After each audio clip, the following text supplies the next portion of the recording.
And we're live. Just kidding, you guys.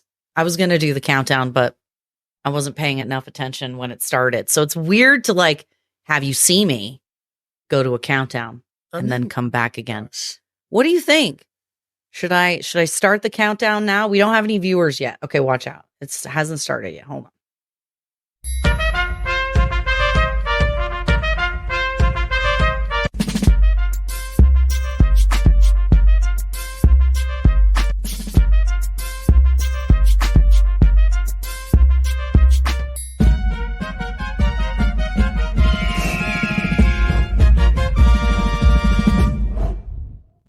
Good morning, everyone. Welcome to the Thursday edition of Generally Irritable. It is a fine day, you guys, but I'll tell you what, we are thunderstorming up here in Central Texas. So if we have any trouble, I will let you know. Our lights flickered a little bit a minute ago. So just warning you, if we lose you, it's because there's a thunderstorm here. But hopefully it won't be a problem. All right, you guys, I'm really excited for our show today. We've got a fella, his name is Chris Debiec. He is a producer. He's been working in Hollywood and films for decades. I think he said 28 years. He's going to correct me when we come on. He might be mad at me for telling you how long he's been a producer. But we got to meet at an event, South by Southwest event last week. And he is just a fascinating individual. He has all of this behind the scenes knowledge. He has all this historical information, context. And more importantly, he's now here in Texas with us. He started the Texas Media Coalition. He's working on getting us tax credits. So when we talk on this show about the intersection between politics and culture, you know, Chris is one of the folks who is helping produce the culture, right? He is one of the people who you may not even know that you have watched one of his shows before. So we're going to talk a little bit about his experience doing reality TV and how similar it is to watching the news these days. I think he said, what did he say, Benjamin? He said, I know reality TV when I see it. I know spin when I see it, or something like that. I love it. And my favorite thing about these kind of conversations is that a lot of times we end up in our own bubble. You know, it's really easy to just be around the same people all of the time. Everybody agrees with you. You hear the same stories and it's all the same stuff. And I'm really excited on this channel that I've had more opportunities to talk to people who don't necessarily line up exactly completely politically, but they understand, just like we do, that we need to take care of ourselves, that we need to take care of our community, and we need to be responsible for building up and creating our own opportunities. Because so often nowadays, the people in charge, you know, are more concerned about keeping their power, keeping their influence, saving face than they are about, uplifting the team. And I could just tell that Chris really cares. He really cares about filmmakers. He really cares about creators. He really cares about making sure that there is a space where people can make money and be fulfilled. And I just loved that. I just saw that passion in him, and I really wanted to share it with you guys today. So we're going to be talking about his documentary. We're going to be talking about AI, and we're going to be talking about the politics of Hollywood. So and I'm so excited, you guys. We've got Benjamin Nathaniel Redic II, Lord Violence himself from Austin Action Fest, joining us, you know, because he's our film guy. He's our film guy. So we're going to be having a really fun conversation. And without any further delay, Mr. Chris Debiec. Hello. Okay, so did I get it right? Was it 28 years you've been doing this? 35. 35. That is amazing. You don't even look old enough to have been working for 35 years. And yeah, I started when I was 20. So I did see. Okay, so I Googled you, of course, because I was looking for a good headshot for the show, and I saw some pictures of you when you were younger. You look like a little baby. That's what happens when you're younger. Yes. So what has it been like? Share a little bit about what had you like, okay, so you've been doing this for a long time. So share a little bit about like your experience, like what you think about entertainment in general, and then what brought you to Texas. Oh, that's a lot. We could do the entire 45 minutes on that.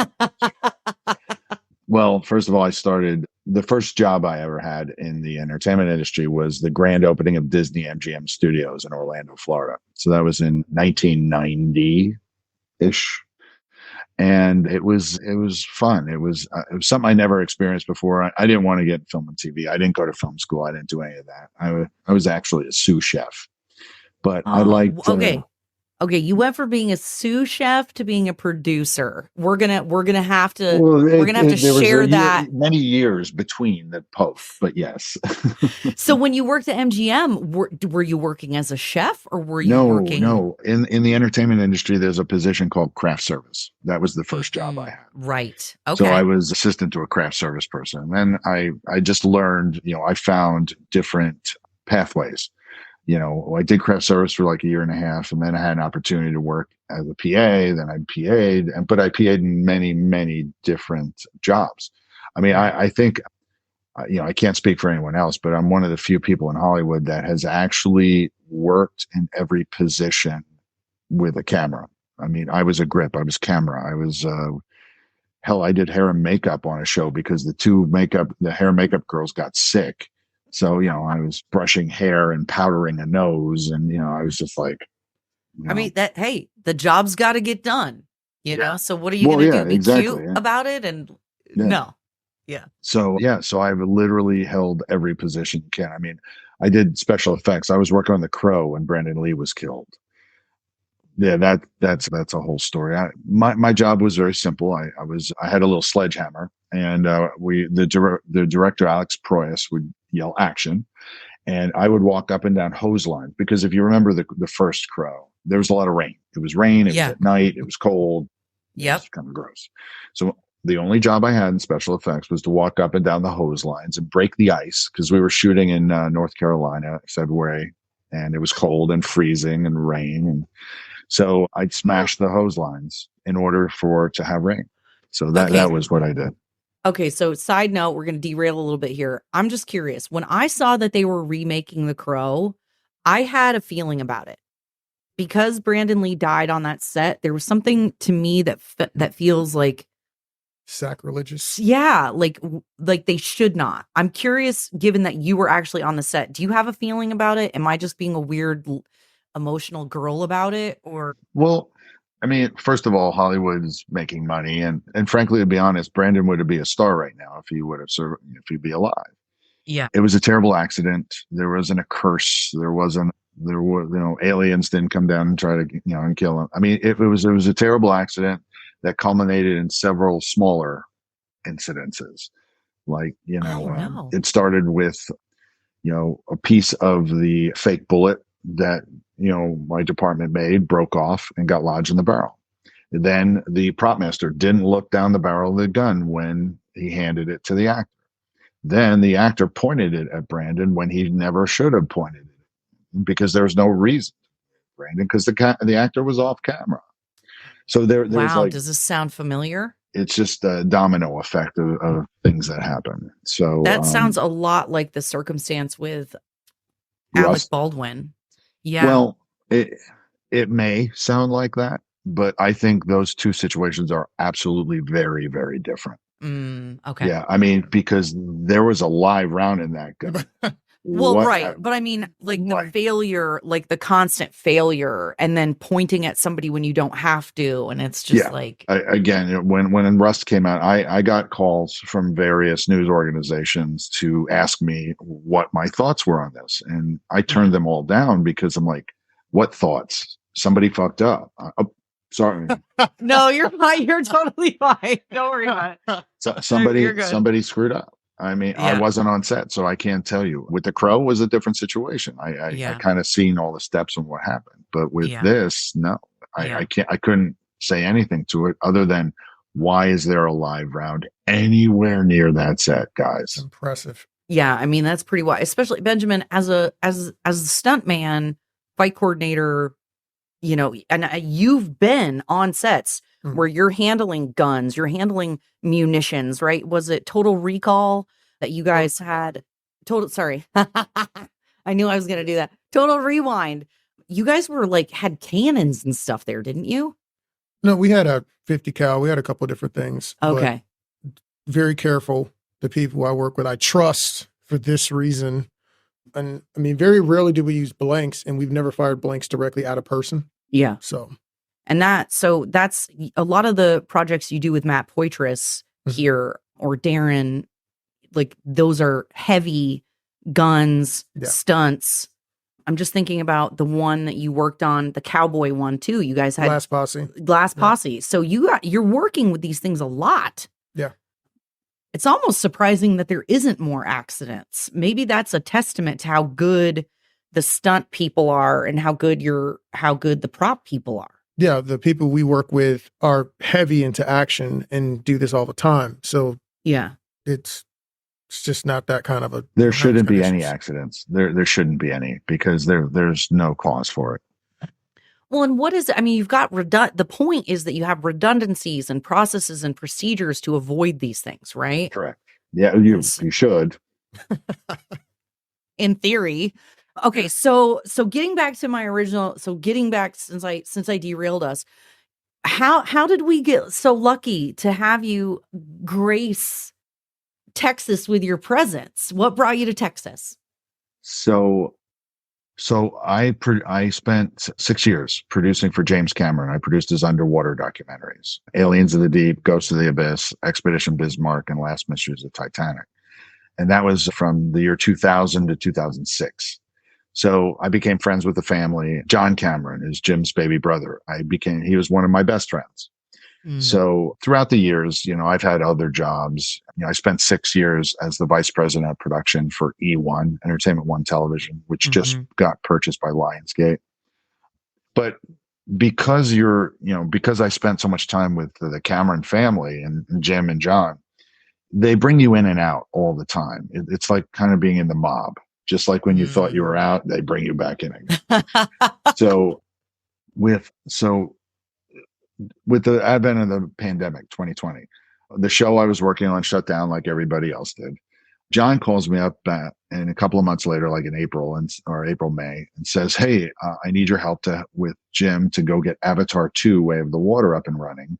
We need to go find PPE and booties and all that stuff." So and John especially and I, with all your experience doing the underwater stuff. And so John and I live close to each other. So I drove up to his house off Laurel Canyon and we talked about it, and he also ran something called the Human Health Organization, which was a vaping. He wanted to try to quit smoking, so he created some new vaping devices, and he had some companies in China. That's where they manufacture that stuff. Yep. So we got him on the hook, and they made PPE, masks, booties, all that stuff for Jim and Avatar 2. So because of the work that John and I did, Avatar 2 Way of the Water was one of the first films to be shooting during the pandemic. So John thought it would be a great idea to do a testing company. So we did rapid testing and PCR testing for all of the Hollywood. So basically, it's like we recognize this need that we're going to have to address for ourselves in our own projects. Sure. Let's just create a business. Let's just do a business. So, Jim and John they have elderly parents. Their parents were both in their 90s at the time, and they had many doctors. So we just reached out to each of the doctors that helped the parents, and they signed up. So we started purchasing rapid tests, and we got a nursing company called NurseCore, who's an international nursing company for labor. And John and Jim both said to me, "Do not advertise. Chris, everybody. Just call a couple of your friends, see what they want to do." I said, "Okay." So I have a buddy that was shooting a show over at Netflix. Netflix was our first client. They bought cool. 60 grand worth of tests, and we wrote up the whole protocols for them, which, by the way, Netflix stole later because, our protocols were what the unions ended up taking, which is fine. And then the second client I had was Lionsgate. ironically enough, because I have a relationship with Kevin Beggs, who's the chairman of Lionsgate Television. And without giving you a number, let's put it this way. Lionsgate, all of their movies, all of their TV series, everything that Lionsgate has, we were now testing. So you can imagine that was a lot of tests, massive order, but we were able to keep that going. Once that happened, then all the unions put my name, my phone number, my email address, and a human health organization on we were the only 3 approved vendors to do testing. So I couldn't pick up my phone. So we did, during the pandemic, it was the busy, out of 35 years in entertainment, the pandemic was the busiest time I ever had. I was 7 days a week, 15 hours a day, just going set to set to set, calling this, calling that, ordering this, ordering that, make sure this happened, make sure that happened. Oh my God, we have a problem here. Go do that. Go do this. Go do that. It was great, but it was just a lot of work. So John was working 17 hours a day, smoking cigarettes, drinking Mountain Dew. He was an ex-Marine, so he lived life hard. Got it. So October 25th, 2020, John died of a heart attack. My CEO, my best friend, Jim's baby brother passed, he died in his house of a heart attack. Yeah. So I took over the interim CEO position. Jim wanted me to shut down the company immediately. And I said, Jim, we're doing $1 million a month and we have 200 clients a month. Yeah. The film Hollywood is counting on you guys at this point. So Jim said to me, I need to close his account. It's a year in California. So he closed, he's like, you're done October 2021. And I said, fine, no problem. So luckily for the pandemic was slowly kind of easing out a little bit, Yeah. And bigger companies were taking over the littlest jobs we were doing. Yeah. So I closed the company October, November 2021. And I found myself in one of those kind of midlife crisis situations where my best friend just died. We just went through a pandemic, and it's just like, LA sucked. I mean, my apartment building got broken into 3 times. The homeless encampment burned down under the 101, and the whole area smelled like rubber and burnt hair. So, which it kind of smells like in LA anyway. So yeah, I can't imagine how much worse it would have been. So I have a business partner. His name's Robert Hansen, and we do a podcast. My podcast is called The R Snake Show. And Robert was my CTO at Human Health Organization. He's one of the top cybersecurity experts in the globe. So Robert said, Chris, why don't you come check out Austin? It's really cool here. You'd love it. So, I'm like, I took a week and I thought, I come to Austin and I would life scout. And I loved it. Robert introduced me to all his friends. I went to the gun range. The range at Austin was my first social interaction. Kind of like sold a house with a gun, Yeah, that's what I'm like. That's what we do here in Texas. Can you see? I got it right here on my monitor. So that was my very Texas. That was my introduction to Austin. And, I own 4 guns, but, I use them for hunting and, just shooting. We have a farm in central PA. Oh, so, nice. Yeah. Oh, that's right. That's where you're from. I'm from Pennsylvania. Yeah. Yes, y'all. Chris is a northerner, a northeasterner, just like me. I made the mistake of calling him a Yankee, and he was like, "I'm not a Yankee. I'm from Pennsylvania." No, and I was like, I thought everybody from the Northeast. No. I said, I'm not a Yankee. I'm a Philly. I don't like the Yankees. The Yankees suck. See, I was like, I thought everybody from up north was called a Yankee. I thought that was just like a slur for all of us Northerners from the Texans down here. So that was my introduction. So they brought you out here. You said these guys are awesome. And I moved. I packed up my stuff. I was no longer on a lease. I was going month to month on rent, and I came to Austin, rented a nice little house, and I lived in South Austin. But when I got here, I got hired to produce this little movie, a little Western film, and the investment group asked me to check out what the tax incentives were for the state. So I went and met with Stephanie. I went and met with Stephanie Whalen, the film commissioner, and she explained to me how bad they were, and they run out of money every year. Non-existent, Non-existent. essentially. Yeah. So I said to her, I'm like, well, you know what? I've worked in a lot of states and I've done a lot of tax incentive audits and, I do this stuff. So why don't I write something up for you guys? Maybe we can, get a new law passed or something. She laughed. She just laughed at me saying, good luck with that. So over the next 3 months, I started writing a new program for Texas. And here's the funny part. It's nothing like I invented myself. I just took like 7 different states that are doing it really, really well, making a lot of money. And I just took the best of the best, brought it down and said, here you go, Texas. There you go. And this I got is, I got lobbyists to jump on board with me to help me. And the bill it got unanimous in the House subcommittee. It was unanimous in the Senate subcommittee. But when it got to the lieutenant governor's office, he put a stop on it. Why? So, well, Dan Patrick said that number one, he wasn't about to replace a program unless there was a very deliberate, very deep study on it. So they're doing an interim study on my bill. Listen, I have to get, it takes a long time for Texas to change anything. So. Yeah. But what he did say was, I'll tell you what, we're going to increase the amount of money because they had $45 million for every 2 years, which ran out immediately. That's nothing. That's like nothing. That's like a couple of productions. Correct. So, Dan Patrick said, we're going to bring that up to 200 million.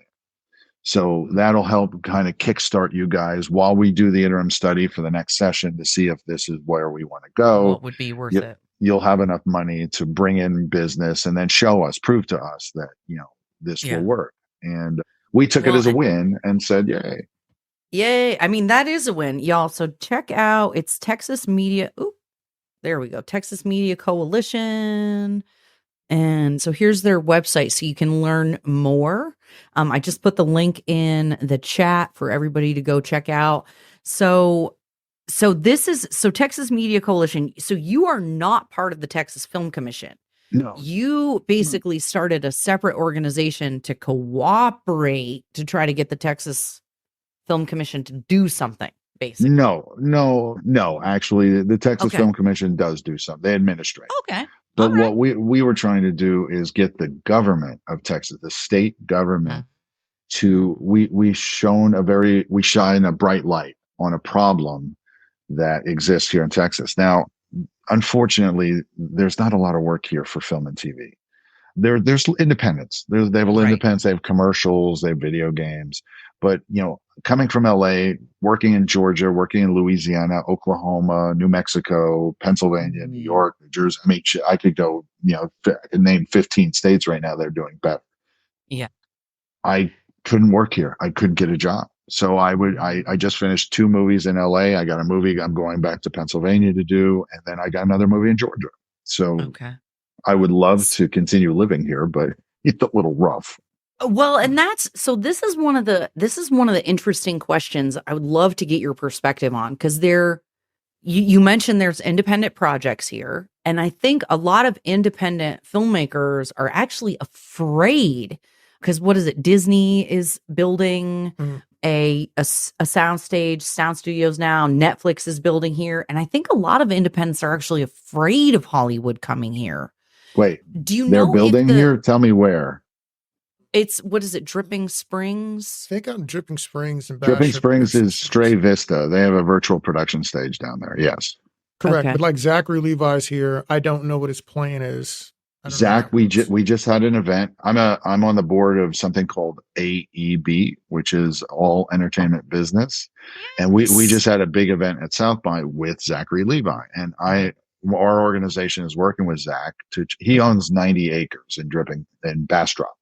And what he's trying to do is make his land into like a soundstage community compoundy kind of place where you can work and live and do all that stuff. And we've been helping Zach for a while, but it's been rough. I mean, I have to admit, Texas is not an easy state to get anything pushed forward in. You got to squeeze it very hard.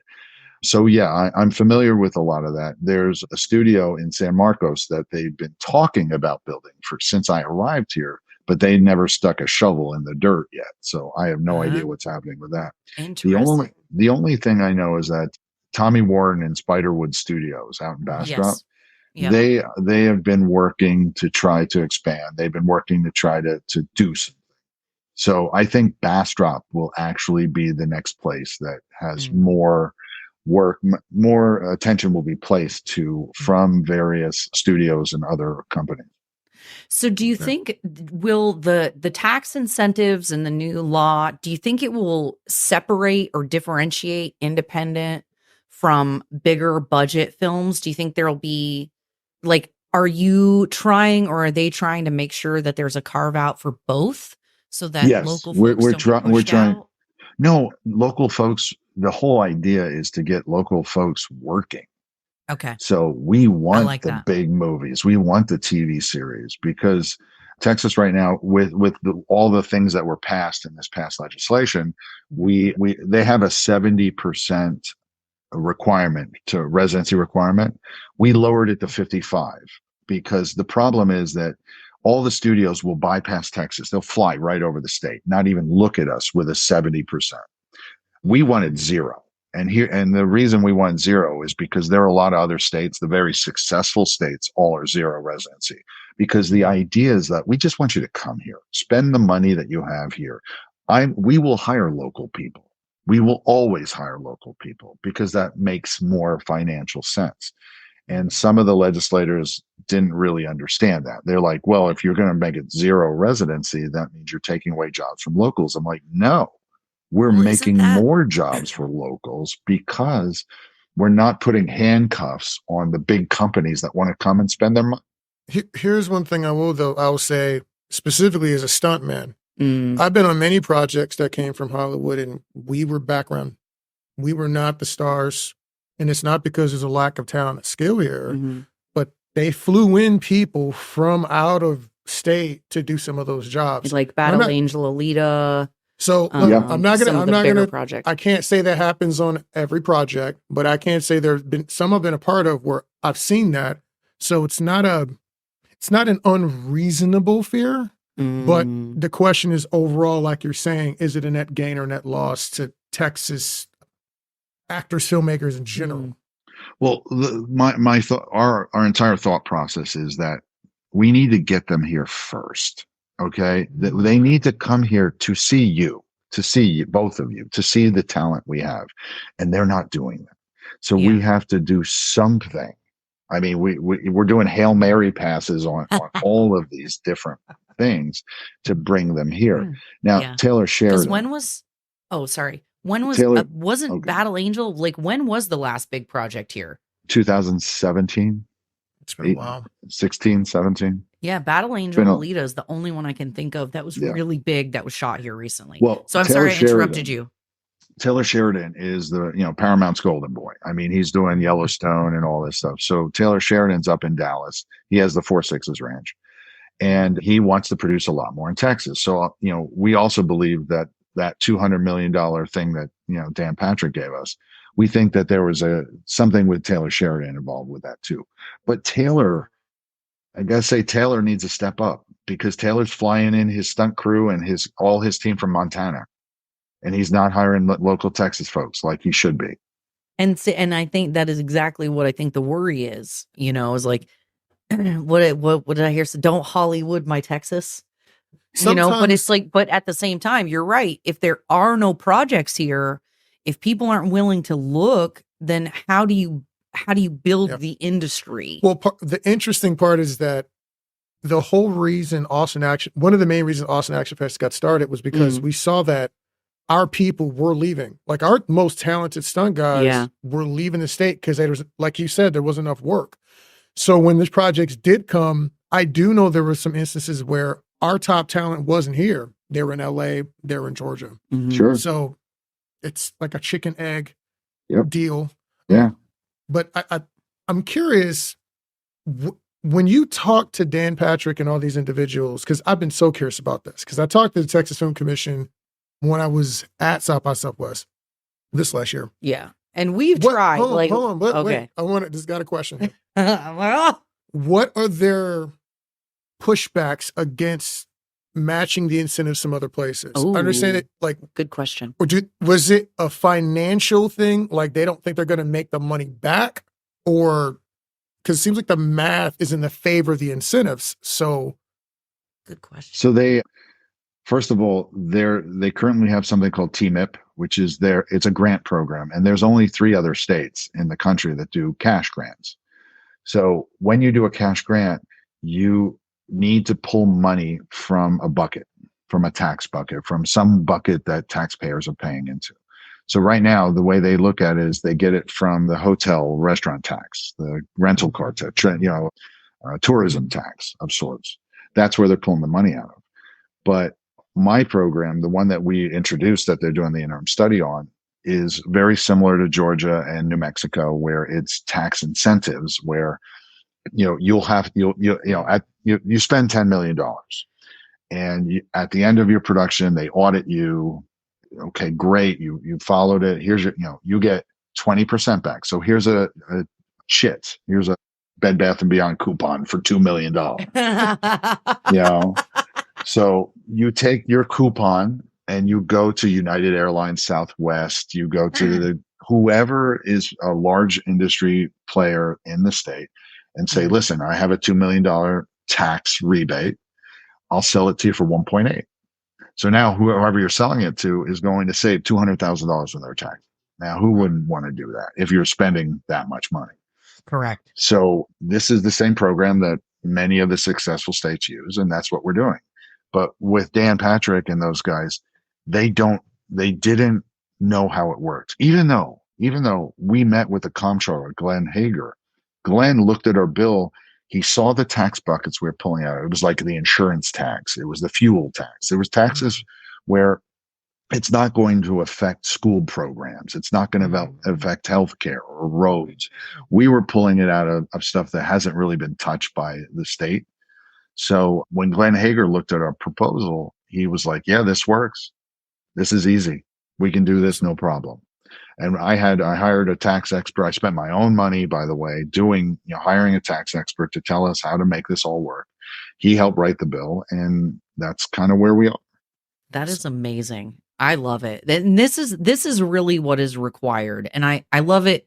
What is it? Robert calls it retail politics. Mm-hmm. To me, this is like retail politics. The government doesn't know that there's a problem until you tell it that there's a problem. Like, correct. You made this law, or you're doing this thing, or we're trying to do a thing, and you're in the way, or this would make it easier. And so I love hearing stories like this where people are like, oh, instead of sitting around complaining about something, I'm going to figure out a solution and I'm going to do something about it.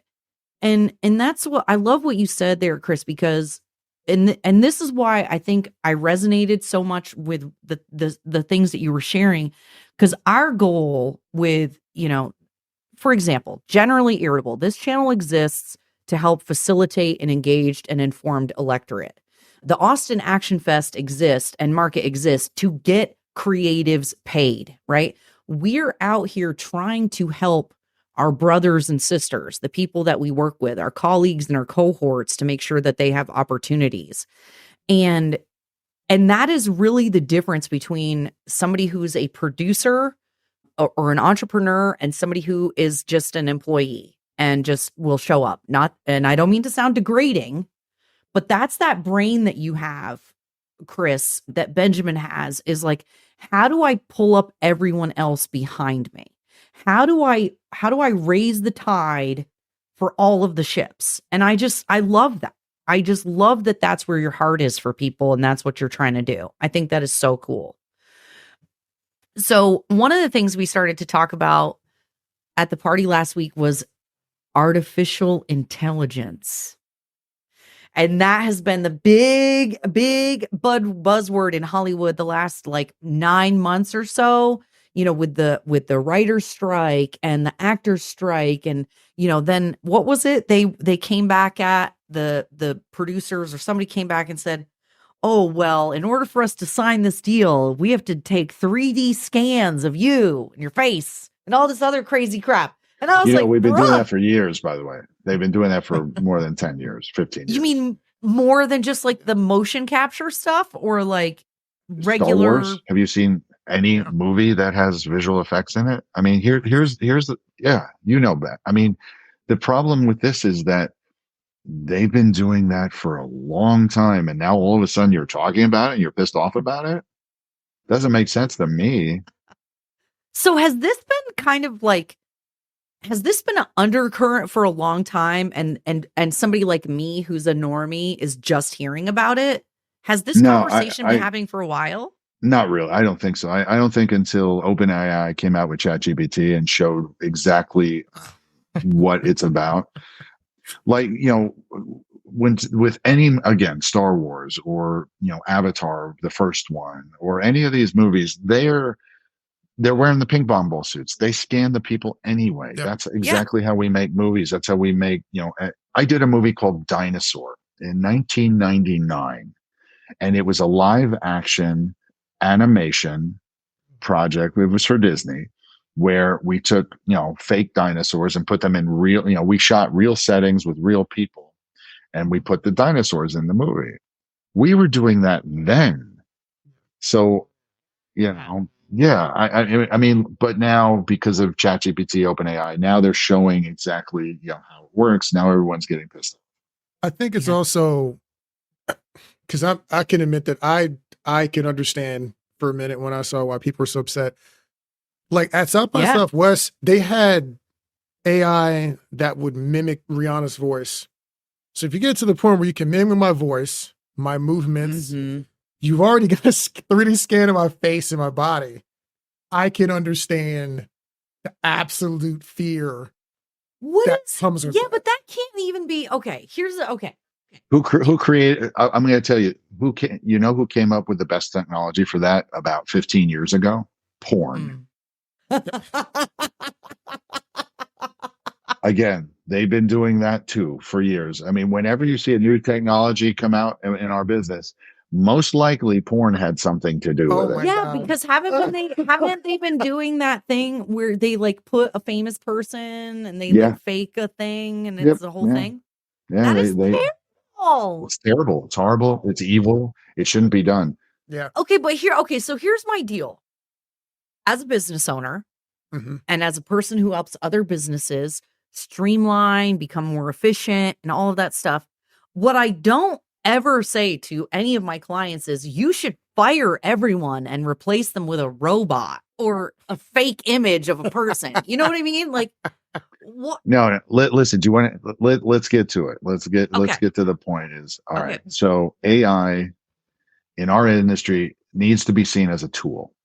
Okay. Right. People should not be afraid of it. If you're afraid of it, then you're not going to find the ways to use it properly. You're going to bring on more fear. You're going to bring on and other people that take advantage of others will use that fear against us. And if you lean into it, and you know, this is what I told IATSE and SAG and DGA and WGA. I'm like, guys, don't fight. What you need to do is come up with a solution. You need to have on the board of OpenAI.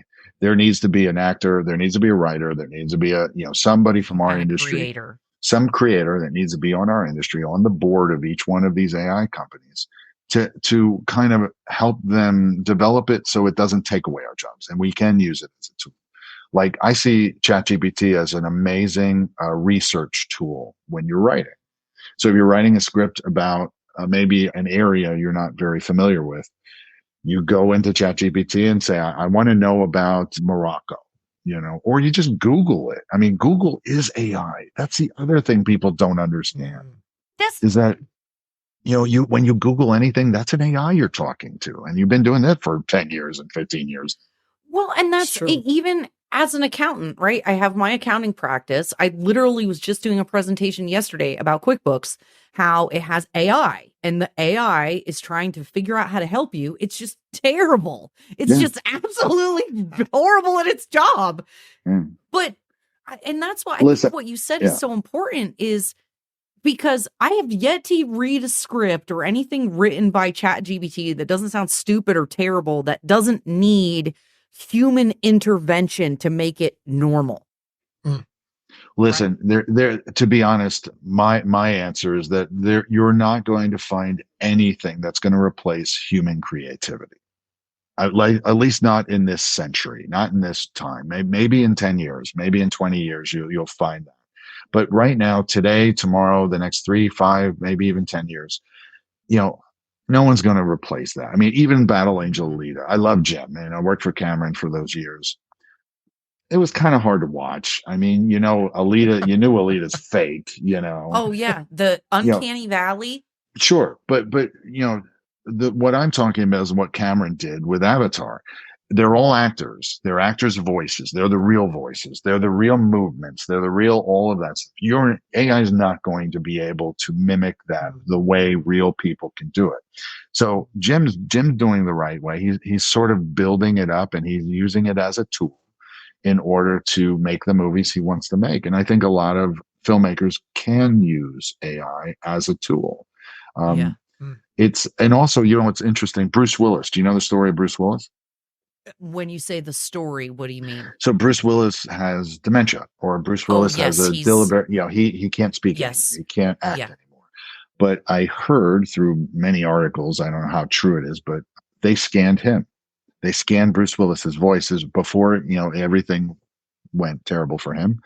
Yeah. Now you may see Bruce Willis in a couple of movies coming up, even though he's not acting anymore because of what they did with him. They scan him. Now, there are some actors I hear that are doing that. And I think it's good for, historical purposes because, I grew up with Bruce. Bruce is an iconic actor to me. So, I would like to know that he's being preserved. So Elvis, hell, they're doing, movies with Elvis.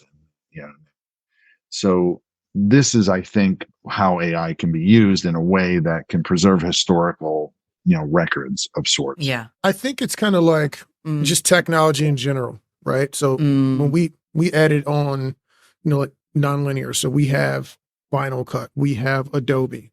Well, there was somebody who was back in the film room cutting film. That's right. Mm-hmm. Those jobs aren't there. The film developers, just for photography. Oh my gosh. Don't. Yeah. So these people. Think about how many industries have come and gone or been made highly efficient because of technology. Technology isn't going to stop. I think one of the things from an acting perspective or film and all that stuff is being very aware of the contracts that you sign and understand. And this is what we try to talk to people at Austin Action Fest all the time. You are a business, self-employed. So you can believe that the producers have your best interests at heart, and that's adorable, but it's business. And if you can't do business, there is no show. So you better know how to do the business side and make sure your contracts are written in a way which doesn't allow Activision to have control of your face and body for the next 15 years, because I have friends that are in Call of Duty. Yeah, but if they do, then they better pay you for it. Think of it as a residual. Correct. But I think a lot of people, one of the concerns I heard was like extras. Basically all. Well, Ted Lasso, he's doing that now. They did it with all the stadiums. I mean, they did virtual. Yeah, bicentral casting. See ya.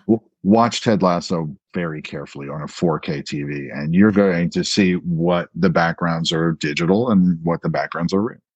That's wild. And here's the thing is there, we can sit here and talk a bunch of smack all we want, but the reality is also that the movie industry is changing. Mm-hmm. And that started long before COVID. And it's funny to me when I hear people talk sometimes and they're like, COVID is the only thing that ruined everything. And I'm like, nah, bro. Long before that, I was reading articles about how, viewership, basically Netflix and streaming really, again, talking about technology changing things, right? Sure. So we now have streaming. And so people were not going to the movies to see the dramas, to see the comedies. So unless it was a big budget action, Marvel movie, people weren't going to the theater in the same way that they were. And so you were already hearing production companies talk about, how do we keep a budget? How do we make movies now if we're not doing these big theatrical releases? And, and so it's almost like this has been coming long before, the virus of unknown origins. Well, Chris knows, when the DVD market and the VHS market went away, that was a big hit. That was guaranteed money to be in every blockbuster. And so people had to change their distribution models and start to adjust. And I think Hollywood now is seeing that our industry's been a bit bloated. And we've been able to get away with foreign money. And we had these avenues that were guaranteed you were just going to watch the movie. And you just mentioned, watch it on a 4K television. I got a little home studio. I don't need to go to the movies to spend $70 on tickets and popcorn. Right? It's an event. It's events. Dune 2. I want to go see Dune 2. And the only way I'm going to see that is IMAX and, as big as I can get. Yeah, but if it's the new Amy Poehler movie, I don't need to spend $18 on a movie ticket for that. I can stream it. I would like you to, but I get it. And that's now we're moviegoers, right? So Benjamin and I are going to go to the movies when we want to see I'm a Parks and Recs fan, and I'm still not going.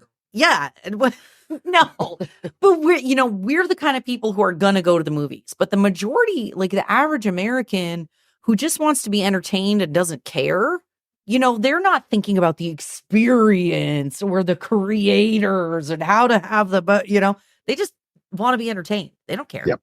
Yeah. No, I get it. So I'm actually, now that I'm thinking about this, so you've actually had the interesting experience that you've gotten to watch all of these changes. Mm-hmm. So why, okay, now I'm even more, so why is Hollywood, if I know this as kind of a layperson, right? I'm into movies, but I haven't been producing movies for years or doing any of that stuff.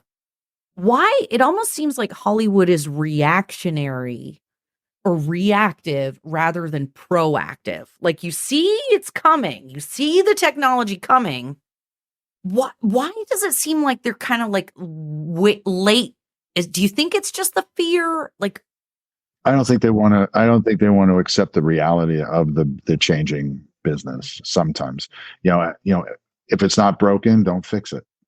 But the problem is, as time goes by and new technologies get introduced, then we start to realize there are better ways to do it. I mean, like you said, we used 35 millimeter film, and they were editing film and cutting film. We don't need to do that anymore. There was a time when I was in a room with Jim Cameron, and Jim's like, I'm not going digital, and we're using 35 millimeter. And then when Jim realized how much better digital producing was, and more, he could do more with it than he could do with film, he kind of leaned into it and said, okay, listen, I see the value of it. And this is where, Hollywood needs to see the value of it. So when they see the value of it, then we'll start figuring out how to make it work for what we're doing. But it takes time. And unfortunately, there's a old regime that needs to come out, and the younger, more open-minded people need to take over and try to bring in the new technology. And like I said, use it as a tool. What's the positive nature of using it? There are negatives, obviously, but again, we have to work through that as a society to figure out what's going to work for us. I mean, listen, when the steam engine and cars were created, people that had horse ranches were pissed off because they thought, well, there's no better transportation than a horse, Yeah. So we're in the same, I mean, it's a very different time, but same idea. No, but it's the same thing. Anytime you have a new technology, I mean, shoot, think about it. Even a wheel. The wheel was technology at one point. Even outside of the tech part, because I'm thinking about what you're saying. So a jump cut, right? That's a mistake coming when you're talking about film editing. Anybody who doesn't know film, like if you ever move the camera 30 degrees from the two cuts, it doesn't work right. The problem is when you watch YouTubers online to cut out all that additional dead space, the editing is done with jump cuts. So now it's a style choice. And if you look at Hollywood going digital, for instance, now more people have access to high-end cameras. There's more competition. So if I'm Hollywood and I've got all these barriers to entry, the price of film, cost, production crews, whatever, and I'm seeing an AI, if it's used by people like me who are more independent, smaller budget side, to make up some of those gaps, I could understand some of the fear to utilizing these technologies and these techniques, because it makes that field a little more smaller, a little more manageable. So let me so I'm going to change gears a little bit, and I'm going to talk about this documentary that I have. It's about a young 25-year-old girl from Austin, Texas, who found herself in Ukraine when the Russians invaded, and she's of Ukrainian descent. She was just going back to find her roots. The documentary is called Why We Went, and she ended up staying in Ukraine, got embedded with a battalion. She was photographing and interviewing all the soldiers as they were coming in, coming out. They gave her a gun because they said, listen, when we're under fire, you're going to be pointing and shooting, not your camera, that gun. Yep. So she, her name's Ashley Matowski, and she's still there. She's in Kyiv right now. We're trying to get her home. I'm talking to a bunch of organizations for funding for the documentary. I have 2 hard drives full of her material that I've been reviewing. It's amazing footage. And there are some interviews that she was doing with some of the soldiers that were crackly. They were, the audio may not be the best. You can hear them, but it's staticky, it's crackly. There was a gunfight going on outside, so you could hear the gun, while she's doing interviewing with the soldiers. So, playing into the AI conversation, I'm talking to a post house that uses AI software to fix the audio problems. Now, you were saying about, Rihanna, we can create Rihanna's voice, and hopefully they don't do that for negative purposes or to try to steal something from her as an artist. But for me, when I do these documentaries that are real life, in the grit, in the dirt, as long as I have about 20 to 30 seconds of the guy's voice, then we can fix all of the audio snaps and crackles and pops and all the things that were going on by duplicating his voice. But, it's the same words. It's just making it better to hear and better. Yeah. And we're going to do that same situation with the video, because we have video that's really shaky. We have video that, there was one shot where she, Ashley's filming, and then a bomb went off right, in front of them, and literally sent her flying, and the camera, it was like a crane. You could see the camera flying through the air. It's unbelievable. But there's a lot of post things that I need to fix in this documentary to make it, for the big screen, and AI is going to help me do that. And we're using it as a tool. And I think that's something, wow, I just got goosebumps. That's interesting. I think that's so important that you brought that up, Chris, because it is so easy for us to get caught up in the fear, especially these days. I feel like so much of the time, the news media, it does not matter who you're listening to, okay? Both sides, I feel like they're trying to make us afraid. They're trying to make us afraid of each other. And there's so much of an environment of fear. And so we're afraid of everything.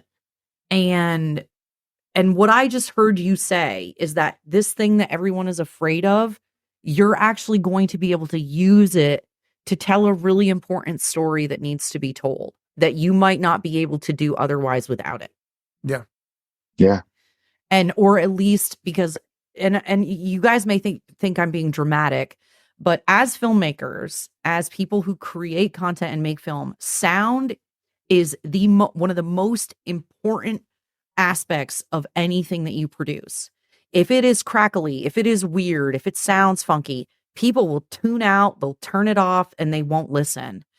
Audio is actually it really is one of the most important pieces of a project.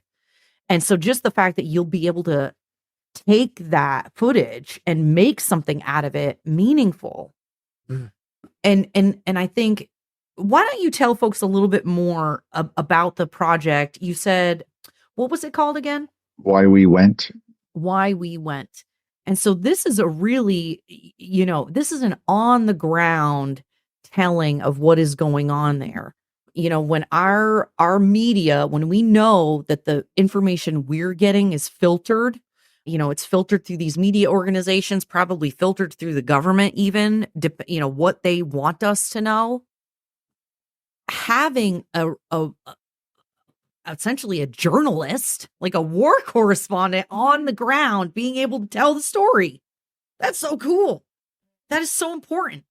So, okay, why we went. So tell everybody, like you said, it's not out yet.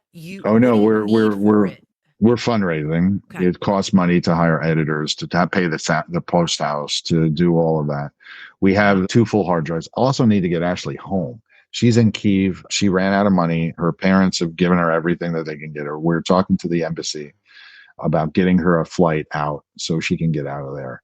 She's on the Russians' top 100 hit list right now to kill. I mean, because now they know who she is and now they know what she's doing. And she was able to sneak 2 hard drives out, get them to me, so I have them. And I'm talking to various news organizations, trying to work with them on some type of partnership deal where, you know, we can make this documentary happen. So can she, this is a stupid question. I'm recognizing this is a really stupid question, but I'm going to ask it anyway. You can't just get on a plane home. Like, are there no flights going out of Ukraine? Is that a really stupid question? There are flights in and out, but the problem, this may sound a little funny, but I mean, she has no money. Her credit cards are tapped out, and what we're trying to do is work with an organization that can basically get her on a plane that, you know, have the embassy pick up the tab and just pay for the ticket and get her out of Ukraine. Especially if she's on a hit list. I'm like, that would be a reason why not to get on a regular commercial airline. Alexei Navalny learned that lesson. Well, it's all about politics too, you know, and you have to go through certain channels for you're working with the State Department, working with the embassy. I don't think she's in danger, but I'm not there, so I don't know. I mean, I know she's staying with a couple of the soldier friends that she made, and they're just living life in Kyiv until she can work out a plan to get out of the country. Wow. Okay, then when she gets out, you know, she'll come here. Yeah, and y'all watching, you know, we know some folks, we have some viewers and friends of the channel that have planes, have pilot licenses. You guys know it's not about it's just about doing it through the proper channels. Yeah. So, you know, I told her she's still there filming. I'm talking to some Washington, D.C. folks about trying to get her an interview with Zelensky, because I really, if I had an ask, it would be in the next week, or, you know, she wants to try to get out by next week if possible. But if it's in the next week, I want her to have an interview with President Zelensky, because for the documentary, we have over 25 interviews with foreign soldiers, Ukrainian soldiers. Unfortunately, half of them have already died. They already got killed during the war. But we have their interviews and we have their permission and we have all that stuff for this documentary. And that's what we want to, you know, show people is like, listen, they're not Nazis. They're, you know, Putin is, you know, using propaganda for that part of it. So they're real people. And some of them are like from the US, some of them from France, Canada, Germany, Poland. I mean, the world is over there fighting for this. Wow. Okay. So this is super important, you guys. So where can they now? Hold on. I'm going to share. Let's see. We've got your website. We've got my personal one. Chris Debiec's website. We've got civilizedentertainment.com. Go to home. Where is the best? Okay. Yeah, there we go. So when you go to Civilized Entertainment, you'll see these are the images I shot, you know, with my camera from all the productions I've worked on over the last, you know, 30 years. Cool. I was on an aircraft carrier. I did a whole piece for Good Morning America. Rob Marciano and I were on an aircraft carrier. I moved the space shuttle through the streets of Los Angeles. I worked with the crew that did that. That's what's behind me. What? Yeah, I worked with a production company. This is a movie called The Green Knight. And those are the Jim Camerons. Yeah, seen that. Where should people go if they want to help with Why We Went, if they want to learn more, if they want to donate, they want to get involved? What is the best way to contact you?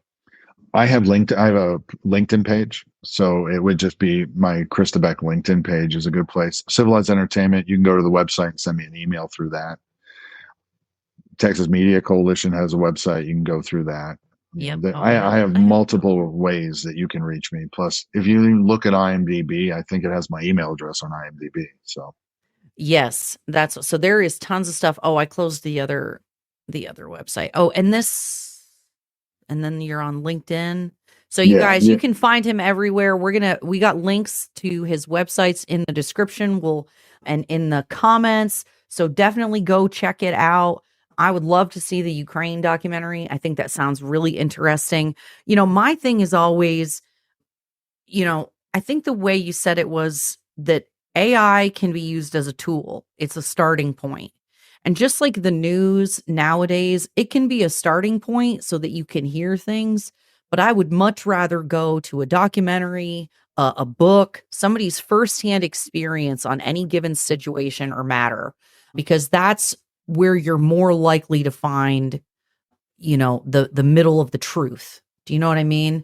You're more likely to find real human beings sharing their story. And so that's what we like to see. Chris, thank you so much for joining us today, for sharing your experience and your insights. It's been super fun to talk to you. I loved talking to you at the South by Southwest event. You guys, Chris is just really cool. I didn't tell you all the crazy stuff we talked about at the Sapien Center, but he's just a really cool guy. And so if you get an opportunity to work with him, I highly recommend it. This is a professional who really cares. He cares about the industry. He cares about you, and he cares about the creative process. Thank you, Steve. Steven says, thank you. Yeah, Jerry, I want to hear it from the horse's mouth. You are absolutely correct. And so, y'all, again, Generally Irritable, we exist to help facilitate an engaged and informed electorate. We don't care what your politics are as long as you are involved. So make sure you like, share, and subscribe to this channel and help us fight the evil social media overlords. And we just got banned. And all right, y'all, hang on with us just 1 second, and we'll see you next Tuesday.